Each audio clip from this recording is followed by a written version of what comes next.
Hello everybody, welcome to the second part of my production, which I want to give a short talk about my area of interest for TESOL research, and the area is learner identity and how learner identity interacts with second language acquisition.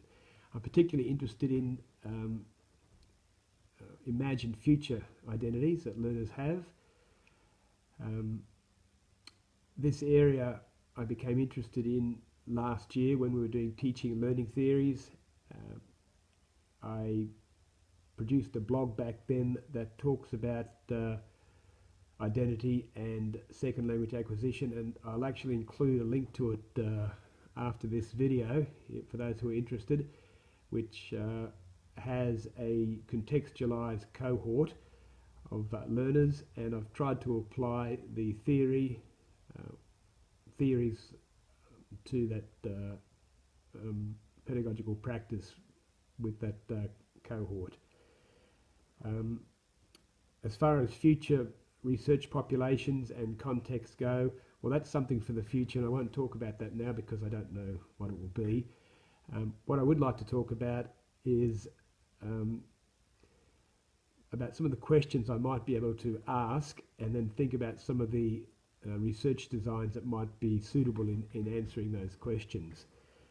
Before I do that though, I'd like to give you some idea of my working assumptions I have about identity. Now, my construct of identity has been informed by, well, everything up until now, but most importantly the last year or so, some of the reading I've done in complexity theory and cognitive poetics. Complexity theory essentially sees systems as complex. They're they're a system of interacting heterogeneous agents that interact with each other, interact with their environment, and through these interactions, emergent patterns are self-organized. And once these patterns form, these patterns also exert an influence on the system. So it's the interplay between all these different dimensions.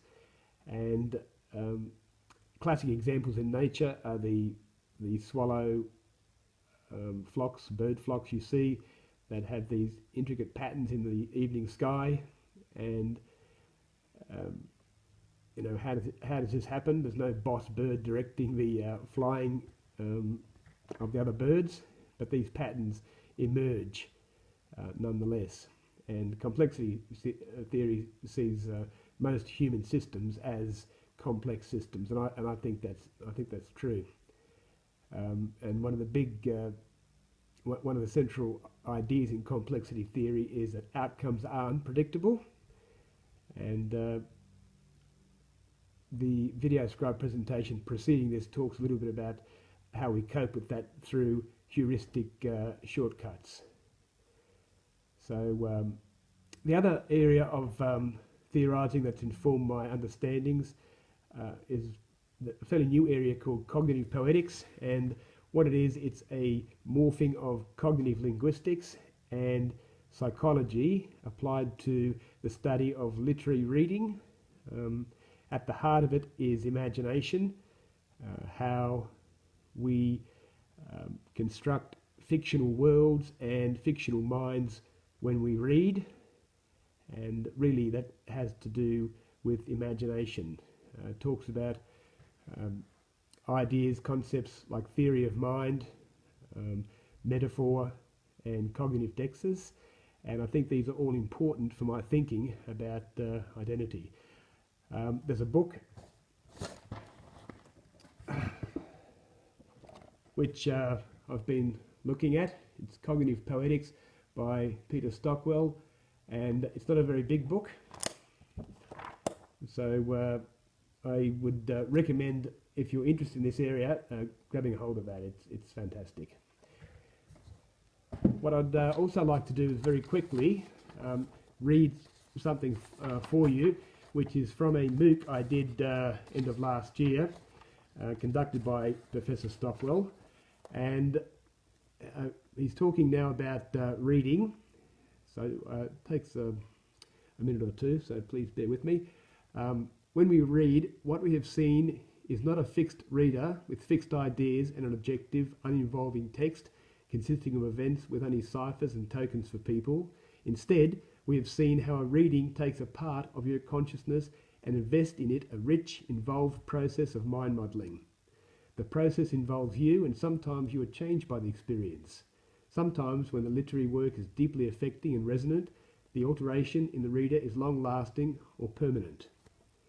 In cognitive linguistics, Ray Gibbs has talked about concepts and meanings being soft-assembled for the job at hand. It is an approach to language and mind that emphasises the provisional, flexible, contingent and situation dependency of experience. An apple is an apple unless you reconceptualise it as a missile, an ornament, a symbol of poisoning, a symbol of sin, a computer trademark, a record company, or as Newton's spur for inspiration, or as William Tell's test of precision. Everything we can think of is as adaptable as this. We only think that concepts are stable things because of a habitual assembly of them into customary patterns. This soft assembly goes for minds as well. When we encounter a literary character, we soft assemble them in all the ways we have explored in this course. That's a MOOC I did. Together with our mind modelling sense of the author's intentions, we use the text to model a fictional mind. The assembled model remains provisional while we are reading. We use it as a means of getting through the fictional world. Some of these minds harden up if they attain impersonation, portability and long-term resonance. And I'm guessing you all have storybook characters you carry with you all the time. Of course, this understanding of other minds must also apply to our own mind. You too are soft-assembled for each situation in which you find yourself. You have a sense of your own stability, which allows you to say you have done things out of character or not be yourself. But the fact that you can think and do these things demonstrates the flexibility and adaptable nature of your personality. Empathetic literary reading demonstrates how adaptable your own mind can be.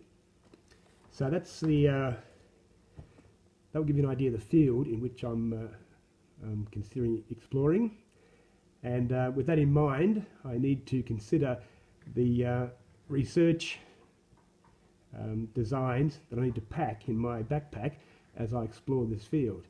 And the last part of this production will be a short, probably video scribe again, talking about a couple of research designs. Thanks for listening.